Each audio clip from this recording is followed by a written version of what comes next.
যে কথাগুলো কখনোই কাউকে বলবেন না। নাম্বার 1, আপনার দুর্বলতা বা ভয়।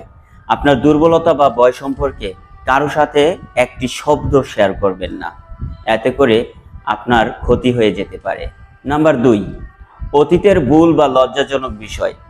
আপনি অতীতে ভুল করেছেন বা লজ্জায় পড়েছেন বা কোনো কারণে লজ্জা পেয়েছেন, এগুলো কারো সাথে শেয়ার করবেন না, কখনোই কাউকে বলবেন না।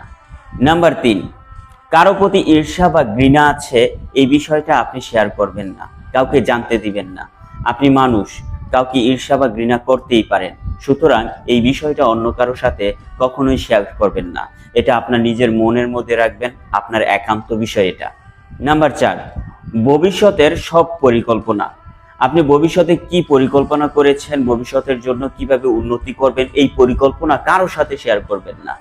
নাম্বার 5, নিজের আয় বা সম্পদের বিস্তারিত। আপনি কত টাকা আয় করেন, আপনার কি পরিমাণ সম্পদ রয়েছে, এই বিষয়টা কারো সাথে শেয়ার করবেন না।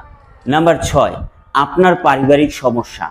আপনার পরিবারের সমস্যা রয়েছে, পরিবার আছে যেহেতু পারিবারিক সমস্যাও থাকবে, সুতরাং পারিবারিক সমস্যা কারো সাথে শেয়ার করবেন না, ঘনিষ্ঠ জনের সাথেও শেয়ার করবেন না।